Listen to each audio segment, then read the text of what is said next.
Morning, welcome to another blog. তো আজকে আমরা দিরাঙে আছি। তো দিরাঙের হোমস্টে থেকে বেরোবো। তো এই হলো আমাদের হোমস্টে, এই ডিজং হোমস্টে দিরাং। তো আপনাদের কন্ট্যাক্ট নাম্বারটাও আমি এই নিচে লেখা আছে, আপনারা পোস্ট করে আপনারা ফোন করতে পারেন, আসতে পারেন। তো খুব সুন্দর হোমস্টে। তো ওনার মালিকের সঙ্গে একটু কথা বলি। হ্যাঁ, आपका होमस्टे का यहाँ रेट मोटामोटी 1300 का आसपास में, 1300-1200 का आसपास में आ जाएगा। और आपका ऑफ सीजन में आप जैसे आता है तो उसमें और भी कम हो जाता है। कम हो जाता है। आपका नाम क्या है? मेरा नाम कुंजू वंशु है। আচ্ছা, ঠিক আছে, बहुत अच्छा लगा। Thank you sir. Thank you. এখন সকাল 8টা বাজে, আর আমাদের 8টা হলো এই কারণে যে আমরা আজকে ডেস্টিনেশন হলো তো আমাদের তাবাং। তো এই তাবাংয়ে হোটেলের একটু প্রবলেম হয় এবং কস্টলি হয়, সেই জন্য আমরা এখানে হোটেলগুলো সব বুকিং করে নিলাম। মাঝখানে যে সেলা টানেল এবং সেলা পাস পড়বে, তো সেটাও আমরা দেখানোর চেষ্টা করবো। আমরা ব্যাগগুলো এখন মাউন্ট করি। এখন 9টা বাজতে 5 মিনিট বাকি আছে। আমরা বাইকে সব ব্যাগ মাউন্ট করে নিয়েছি এবং এইখানেই আমরা ব্রেকফাস্ট কমপ্লিট করে নিলাম, কেন বাইরে আবার কোথায় দাঁড়াবো, এখানে সুন্দর খাওয়ার ব্যবস্থা আছে, তাই এখানেই ব্রেকফাস্ট কমপ্লিট করে নিলাম। তো আমরা এখন বেরোচ্ছি তাবাংয়ের উদ্দেশ্যে। এখন রাইট 9টা বাজে আর আমরা বেরিয়ে পড়েছি তাবাংয়ের উদ্দেশ্যে। তো প্রথমে এই দিরাঙে আমরা দিরাং মনিস্ট্রি দেখবো। তো দেখুন, এখানে দিরাঙে প্রচুর হোটেল, হোমস্টে প্রচুর পরিমাণে আছে। তো চলুন দিরাং মনিস্ট্রি ভিজিট করি। আমরা এখন চারিদুয়ারি তাবাং যে যাওয়ার মেন রাস্তা, সেই মেন রাস্তা ধরেই চলেছি। এটা হলো দিরাং টাউন। তো এখান থেকে যে বাঁ দিকে 1 কিলোমিটার ঘুরে গেলে এই বাঁ দিকের যে রাস্তা, তো এখান থেকেই দিরাং মনিস্ট্রি। তো দিরাং মনিস্ট্রির দিকে চলুন। আমরা এখন দিরাঙের যে মনিস্ট্রি আছে, সে মনিস্ট্রি ভিজিট করতে চলে এসেছি। খুব সুন্দর মনিস্ট্রি, দারুণ।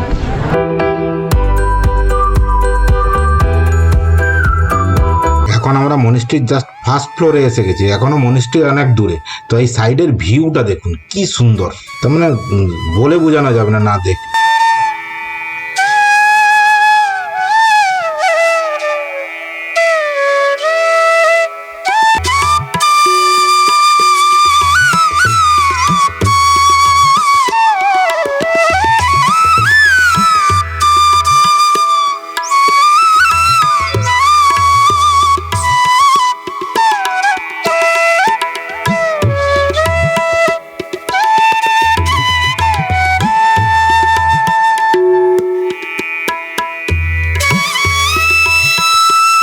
মনিস্ট্রিতে এখন পৌঁছে গেছি।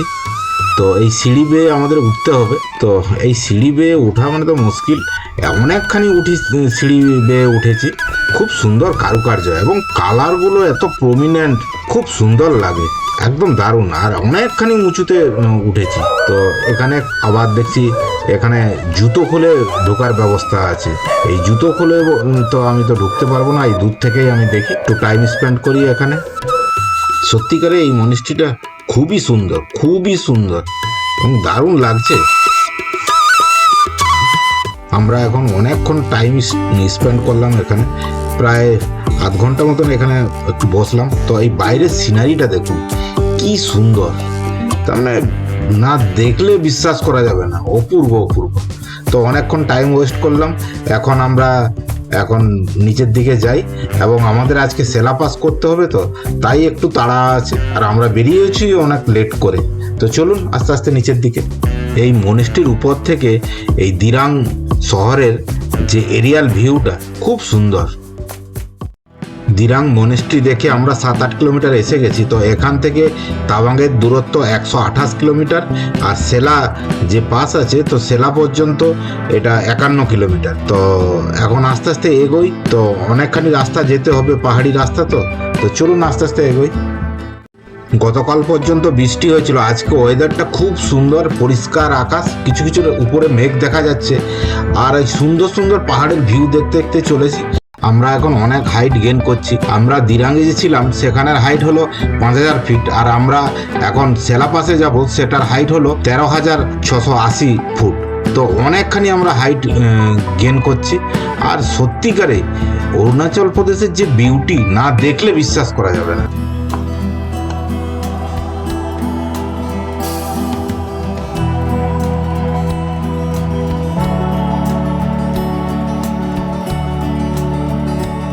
আমরা এখন সেলা ওয়ার মেমোরিয়াল পৌঁছে গেছি। তো এই সামনে যেটা দেখতে পাচ্ছেন এটা হলো সেলা ওয়ার মেমোরিয়ালের ঢোকার জায়গা। তো মেঘের অবস্থা কিন্তু খুব ভালো নয়, তো বেলা বাড়ার সঙ্গে সঙ্গে আরো খারাপ হবে, তাই আমরা এখানে আর ঢুকছি না। এখন সোজা সেলাপাসের দিকে আমরা এগোচ্ছি। এখান থেকে সেলাপাস আর 15 কিলোমিটার বাকি আছে। তো চলুন আস্তে আস্তে এগোই। এই প্রথম আমাদের এই ট্যুরের বরফ দেখা গেল, তো খুব সুন্দর লাগছে আর মনের মধ্যে খুবই আনন্দ হচ্ছে, খুবই এক্সাইটেড যে আমরা এখন বরফের দেশে ঢুকে পড়লাম। আর সামনে ওয়েদার কিন্তু খুব খারাপ হচ্ছে, দেখছেন যেন মেঘের ভিতরে ঢুকে যাচ্ছি।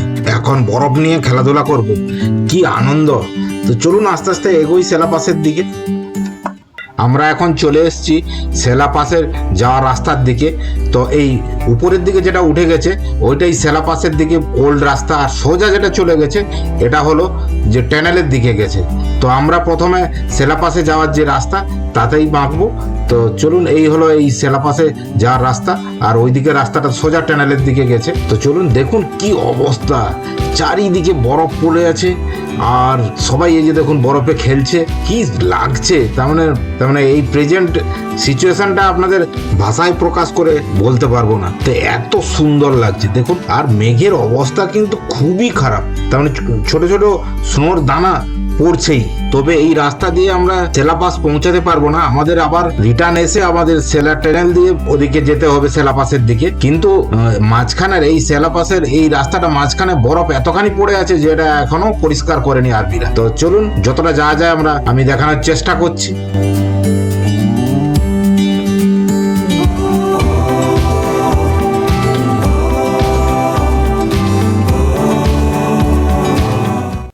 আমরা যত উপরের দিকে যাচ্ছি বরফের পরিমাণ তত বাড়ছে, আর ঠান্ডা সেইভাবে কনকনে ঠান্ডা, আর হালকা মেঘলা হালকা হালকা বাতাস দিচ্ছে, কি ঠান্ডা লাগছে আপনাদের বলে বুঝাতে পারবো না। এখন রাস্তার মাঝখানেও অল্প অল্প বরফ দেখা যাচ্ছে, তো সেই জন্য মনে হয় আর বেশি দূর যাওয়া যাবে না। এই দেখুন গাড়ি দাঁড় করে সবাই ফটো শুট করছে, তো দেখি কতটা যাওয়া যায়, ঠিক ততটাই যাবো। আর বরফে তো বাইক চলবে না, চাকা স্কিড করবে, আর মনে হয় আগে যাওয়া যাবে না। এই গাড়িগুলো ব্যাক করছে, আমাকে এই সাইডেই কোথাও বাইক পার্ক করতে হবে। তো চলুন বাইকটা পার্ক করে নিই, তারপর বরফের উপরে একটু খেলাধুলা করি। প্রচুর পরিমাণে বরফ পড়ে আছে। তো চলুন, এই যে দেখুন এই এত দূরেই বাইক আসছে আর এর উপরে আর যাচ্ছে না, সব লাইন দিয়ে বাইক দাঁড়িয়ে গেছে, তার উপরে আর যেতে পারছে না। চলুন একটু বরফ খেলি।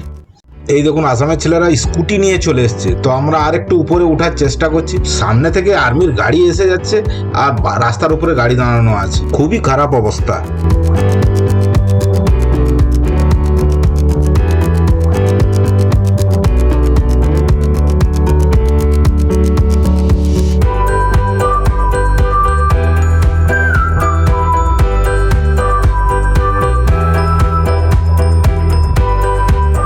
আমরা এখন এত দূর পর্যন্ত এসেছি আর কেউ নেই। এখন আমরা বাইকের কাছে যাচ্ছি আর পুরো মেঘ এসে পুরো ঢেকে গেল মেঘ এসে।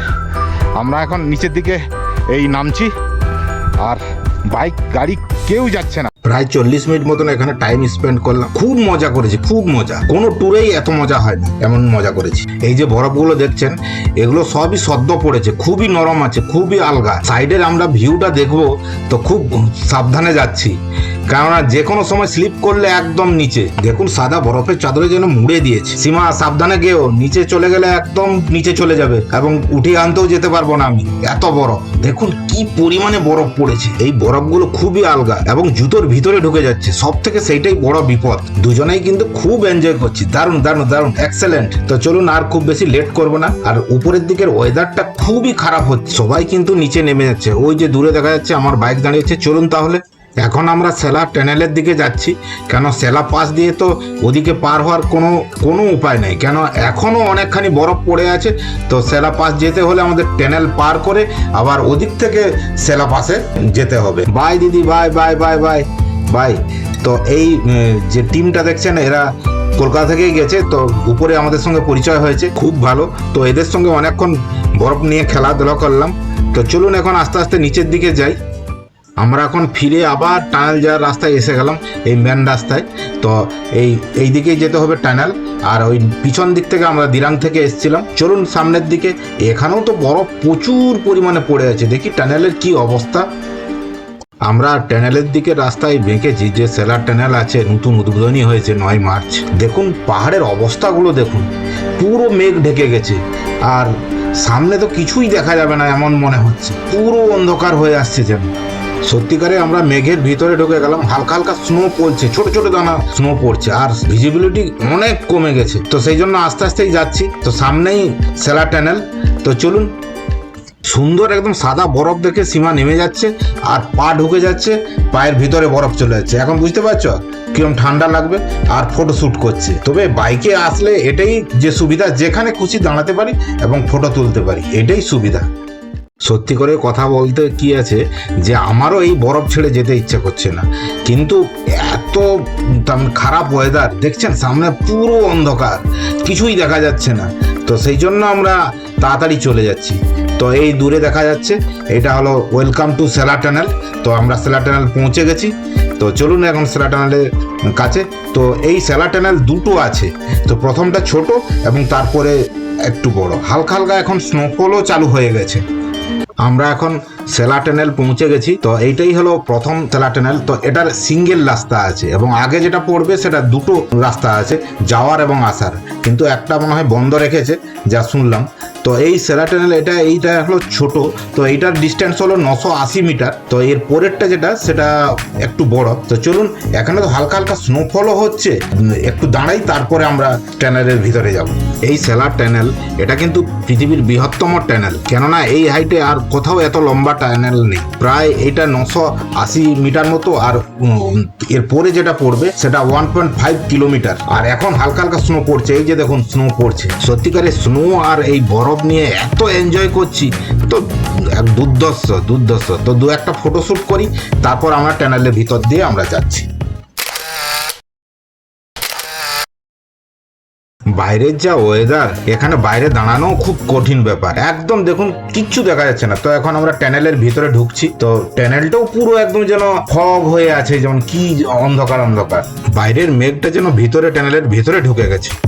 ডান দিকে এই যেটা দেখছেন, এটা হলো এমার্জেন্সি এক্সিটের জন্য। তো আমরা টানেলের মাঝখানে প্রায় এসে গেছি। এটা তো ছোট টানেল, তবে এই টানেলগুলো খুবই সুন্দর এবং আধুনিক প্রযুক্তি দিয়ে বানানো।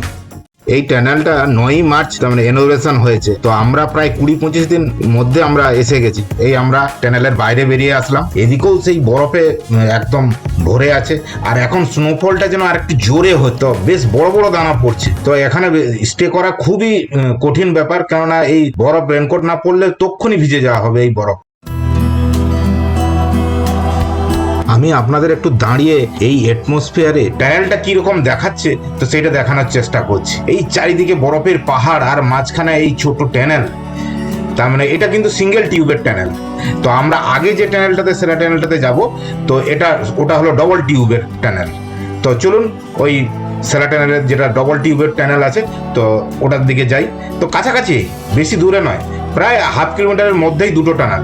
আর বাইরে যে পরিমাণ স্নোফল হচ্ছে দেখতে পাচ্ছেন, পুরো একদম বেশ বড় বড় দানা স্নোফল হচ্ছে। সত্যিকারে এই ট্রিপে আমাদের যা এক্সপিরিয়েন্স হচ্ছে, দুর্ধর্ষ, দারুণ অ্যাডভেঞ্চার হচ্ছে। আমরা এখন সেকেন্ড টানেলের সামনে এসে গেছি। এইটাই হলো সেকেন্ড টানেল। তো এটা ডবল টিউবের আছে, একটা রানিং আছে আর একটা এমার্জেন্সি পারপাস রাখা আছে। তো আমরা টানেলের ভিতরে যাই। এখানে কিন্তু ওয়েদারটা ভালো আছে, তো আমরা টানেলের ভিতরে যাই। টানেলটা তো বাইরে থেকে খুব সুন্দর লাগছে, দারুণ।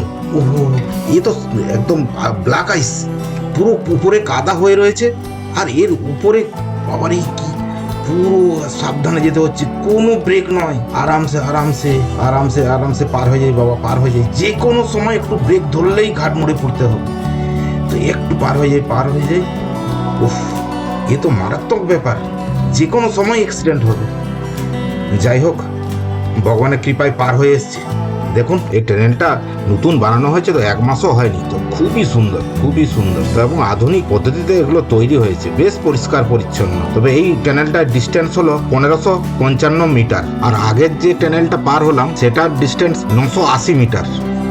সত্যিকারে যে টানেলে ঢোকার মুখে যে ব্ল্যাক আইসটা ছিল সেটা খুবই চাপের ছিল এবং যে কোনো সময় হালকা ব্রেক এবং হালকা স্পিড করলে যে কোনো সময় পড়া যাবে। তো এই দেখুন এগুলো সবই আধুনিক সিস্টেমের, যে বাতাস এখানের ভিতরের বাতাস বাইরে বেরিয়ে যাবে তারও ব্যবস্থাপনা করা আছে এবং মাঝে মধ্যে এক্সিট করা যাবে তারও ব্যবস্থা করা আছে। কিন্তু টানেলের ভিতরে প্রচণ্ড পরিমাণে ঠান্ডা, বাইরে জানা ঠান্ডা তার থেকে টানেলের ভিতরে বেশি ঠান্ডা। আপনাদের একটা কথা বলে রাখি যে এই সেলার টানেল তৈরি শুরু হয় 2020 সালে। তো এই সেলার টানেল তৈরির পিছনে একটা স্ট্র্যাটেজিক বিশাল কারণ আছে, কেননা চাইনা বর্ডার সামনেই, এখানে এমিনেশন আর্মি পাঠানোর জন্য আমাদের একটা রাস্তা খুবই দরকার। কেন সেলার টানেল তার মানে বছরের অনেকটা অংশ বরফ পড়ে থাকার জন্য খোলা রাখা খুবই কঠিন হয়, তাই এই টানেল হলে যে কোনো সময় আর্মি এমিনেশন সবকিছু ইজি পাঠানো যায়। তো তাই জন্য এই আমাদের টানেলটা তৈরি হয়েছে। 2024-এর 9 মার্চ এটা ওপেন হয় এবং 10 তারিখ সর্বসাধারণের জন্য এটা খুলে দেওয়া হয়। তো একটা দারুণ খবর। তো আমারও খুবই সুন্দর এক্সপিরিয়েন্স এই নতুন টানেলে যাচ্ছি। কথা বলতে বলতে এই পৃথিবীর দীর্ঘতম টানেল পার হয়ে গেলাম। আস্তে আস্তে আস্তে এখানেও সেই ব্ল্যাক আইস পড়ে আছে, তার মানে বরফ পড়েছে এবং গাড়ির চাকা চলে যাওয়ার জন্য প্রেস হয়ে গেছে, এই জন্য এত স্লিপারি যে ধারণার বাইরে। এই জায়গাগুলো সব সময় আমাদেরকে খুব নজর দিয়ে ভালো করে পার হতে হবে। এখানে কোনো ব্রেক কোনো এক্সিলারেটরও জোরে করা যাবে না। তো চলুন এখানে একটু দাঁড়াই এবং এখানের পুরো টোটাল ভিউটা আমি আপনাদের দেখানোর চেষ্টা করি। এখন 12:45 বাজে আর আমরা সেলার টানেল পার হয়ে এসেছি। এই হলো সেলার টানেল পার হয়ে যে ভিউ, তো এই হলো এই সেই ভিউ। চারিদিকে তার মানে বরফ পড়ে আছে আর সাইডের ভিউগুলো দেখুন কি সুন্দর, একদম নীল আকাশ, মেঘ ঢেকে আছে কিছু কিছু জায়গায় আর পাহাড়গুলো অসম্ভব সুন্দর। এই দেখুন এই অ্যাক্সিডেন্ট হয়ে গেল, এই জাস্ট অ্যাক্সিডেন্ট হয়ে গেল। এই এতখানি পুরো বরফ ওখানে জমা হয়ে আছে রাস্তা। তো ব্ল্যাক আইস যে কোনো সময় ব্রেক এবং এক্সিলারেটর একটু চাপলেই এখানে অ্যাক্সিডেন্ট হবে। এত টাভেরার এত এখানের ড্রাইভার তবুও কি করে ভুল করলো, ব্রেক চেপে দিল, গিয়ে বরফে ধাক্কা মেরে দিল। বরফে যে সাইডে বরফের পাহাড় দেখা যাচ্ছে। তো পিছনে বাইকও ছিল, তারাও পড়ে গেল। কি করা যায়, কিছু করার নেই। এখন আর্মিরা এসে গেছে, আর্মিরা এখন রিকভারি করছে। তবে এইটা বাঁচা যে কারো কিছু হয়নি, তার মানে কোনো রকম কারো কিছু প্রবলেম হয়নি। আমাদের সেলা টানেল দেখা কমপ্লিট এবং পারও হয়ে আসলাম সুন্দরভাবে। তো এখানে আর বেশিক্ষণ দাঁড়াতে ইচ্ছে করছে না, কেননা যে কোনো সময় অ্যাক্সিডেন্ট হবে এই ব্ল্যাক আইসের জন্য। তো তাড়াতাড়ি বেরিয়ে পড়লাম সেই জন্য। এই যে উপরে যে বিল্ডিংটা দেখা যাচ্ছে ওর কাছেই হলো সেলার টানেল। তো চারিদিকে বরফ কিভাবে পড়ে আছে দেখুন, একদম পুরো যেন রুপোলি চাদর মুড়ে দিয়েছে সেই ধরনের লাগছে। এই যেন স্বর্গীয় ব্যাপার যেন। এই রাস্তাটা কিন্তু সোজা জং হয়ে তাবাংয়ের দিকে গেছে। আমরা কিন্তু ডান দিকে ঘুরে সেলা পাসের দিকে যাব এখন। তো ওদিক থেকে উঠেছিলাম, আবার এদিক থেকে উঠবো। সেলা পাসটা খুব ভালোভাবে এনজয় করে আমরা যাব। এই যে দেখুন, এই যে বাঁ দিকে যেটা চলে গেছে এটা তাবাংয়ের দিকে, আর আমরা এখন ডান দিকে যাব। এখন আমরা সেলা পাসের উদ্দেশ্যে চলেছি। তো এই সাইডে কিছু বিয়ারোর ক্যাম্প ছাড়া আর কিছুই নেই। আমরা এখন অনেকখানি আরও হাইট গেন করব, তো উপরে আরও বরফ বেশি পরিমাণে পাবো। দেখুন যতই উপরের দিকে যাচ্ছি ততই পাহাড়গুলো পুরো সাদা হয়ে আছে। এই সাইডটা দেখুন পুরো একদম বরফের চাদরেও একদম মোড়া আছে। তো এইভাবে খুব সিনিক বিউটি এনজয় করতে করতে আমরা চলেছি, যেন এক অন্য জগতে এসে গেছি। এই টানেলের মুখ থেকে সেলা পাসের যে সেলা লেক আছে, তো তার দূরত্ব 8 কিলোমিটার। তো এই 8 কিলোমিটারের মধ্যে আমরা 4 কিলোমিটার মতন এসেছি। তো এত বিউটিফুল প্লেস এবং এই সাইডের গাছগুলো, ছোট ছোট গাছগুলো আর বরফ এত সুন্দর লাগছে যে আমরা বলে বোঝানো যাবে না। কোথায় ক্যামেরাটা অফ করব আমি তাই খুঁজে পাচ্ছি না, এত সুন্দর লাগছে।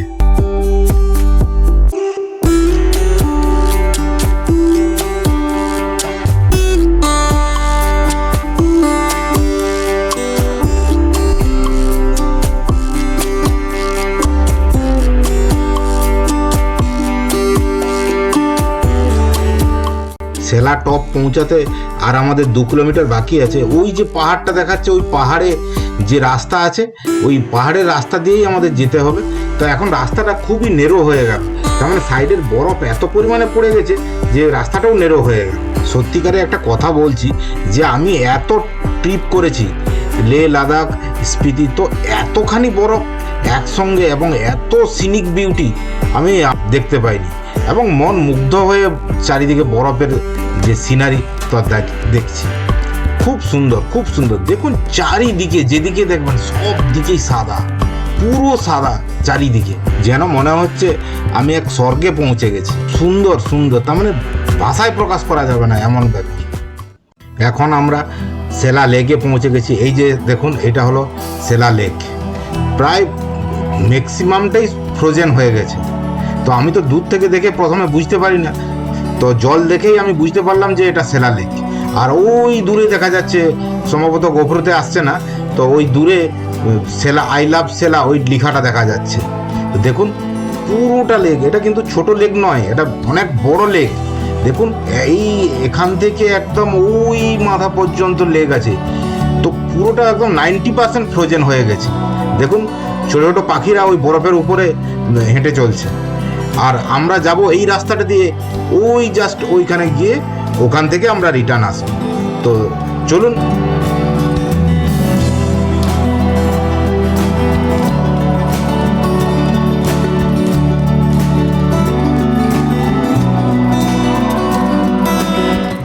আমরা এখন সেলা টপের দিকে চলেছি।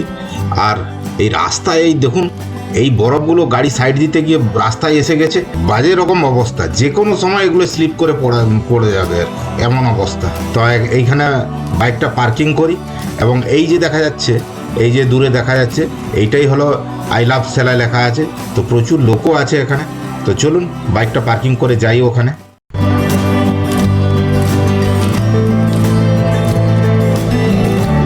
চারিদিকে বরফের পরিমাণ দেখুন, একদম পুরো সাদা হয়ে গেছে। ওই সীমা হেঁটে হেঁটে আসছে, জাস্ট এই রাস্তাটারই কথা বলছি। যদি অন্য কোনো জায়গা দিয়ে আসা হয় তাহলে পুরো পা অনেকখানি করে ঢুকে যাবে এবং বরফ জুতোর ভিতরে চলে যাবে, সে আর বিপদ। এখন এখানে দু একটা ফটো শ্যুট করি। এখানে যে ওয়েদার, যে পরিমাণে বাতাস চলছে, এখানে বেশিক্ষণ থাকাই খুব কঠিন ব্যাপার। তার মানে সত্যিকারে এত পরিমাণ বাতাস চলছে, আর বাতাসের ঠান্ডা বাতাস, ওহ!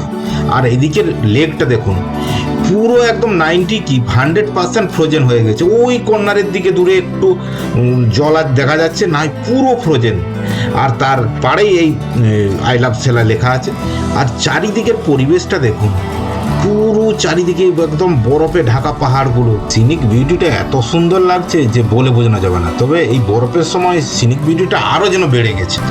আসাম থেকে কিছু ছেলে এসছে, এই যে ড্যান্স করছে দেখুন, আমিও ড্যান্স করছি। তবে গান বাজছে তো কপিরাইটের চান্স আছে, তো সেই জন্য আমি ভয়েসটা দিয়ে দিলাম যাতে কপিরাইট না হয়। দেখুন সবাই নাচছে আর আমরাও নাচছি, বেশ এনজয় হচ্ছে, দারুণ দারুণ। তার মানে এই বরফের উপরে ড্যান্স তো দারুণ। সীমাও হালকা হালকা নাচছে দেখছি।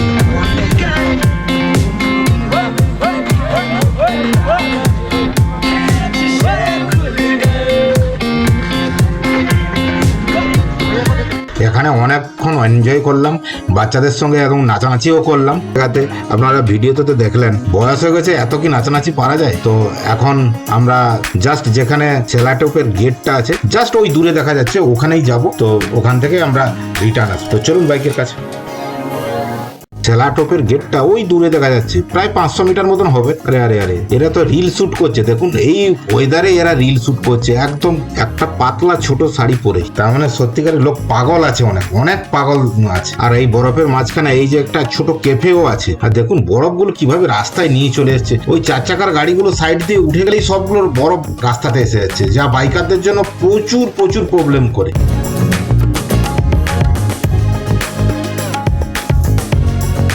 কথা বলতে বলতেই আমরা এই সেলা টপের যে গেট আছে, তো গেটের কাছেই পৌঁছে গেলাম। এই যে দূরে দেখা যাচ্ছে, ওটাই হলো সেলা টানেলের গেট। তো এর ওদিকে পুরো বরফ পড়ে আছে, যা পুলিশ বললো আর কি। এর আগে আর যাওয়া যাবে না। এখানে একটা পুলিশ চেকপোস্টও আছে। জাস্ট দেখুন, আমরা হলে ওদিক থেকে আমরা উঠে আসতাম সেলা, যদি সেলা পাশের যে রোডটা, ওল্ড রোডটা, ওটা যদি খোলা থাকে। এই যে গাড়িগুলো যাচ্ছে ওখান থেকে রিটার্ন দিচ্ছে ওদের। তো আর আমরা ওদিকে আর যাচ্ছি না, প্রচুর পরিমাণে বরফ পড়ে আছে, যে কোনো সময় ব্ল্যাক আইসে স্লিপ করতে পারে।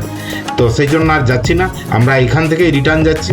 আর প্রচণ্ড পরিমাণে ঠান্ডা, আর প্রায় 2:45 হয়েও গেছে, একটু খিদাও পাচ্ছে। তো এখান থেকে নেমে রাস্তায় কোথাও কিছু খেতে হবে।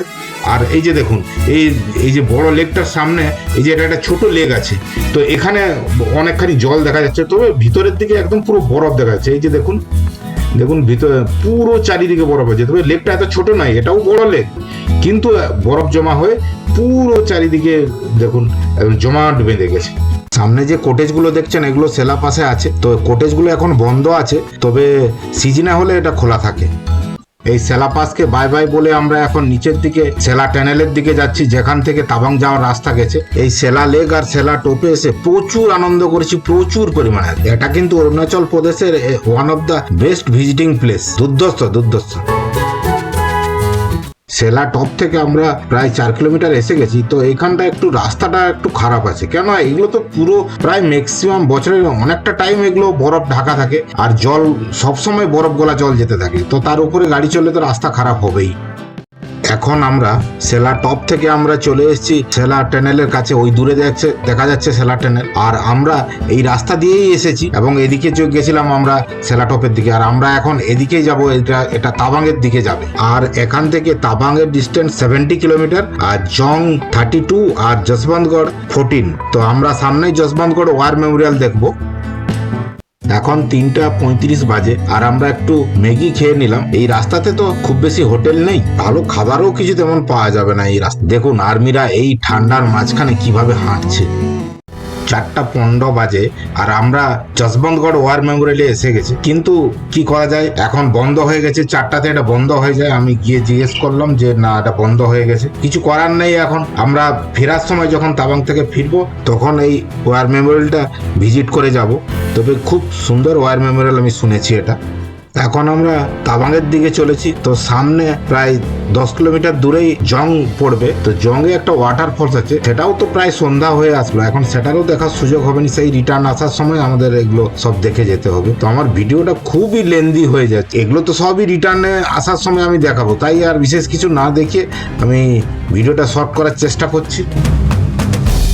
5:30 বাজলো, প্রায় সন্ধ্যা হতে যায়, কেননা এখানে তাড়াতাড়ি সন্ধ্যা হয়, তাড়াতাড়ি সানরাইজ হয়। এখনো তাবাং পৌঁছাতে আমাদের 30 কিলোমিটার বাকি আছে। আমাদের পৌঁছাতে 6:45 7টা হয়ে যাবে। ব্লগ আর না বাড়িয়ে এখানে আমার ব্লগ শেষ করলাম। দেখা হবে নেক্সট ডে। বাই।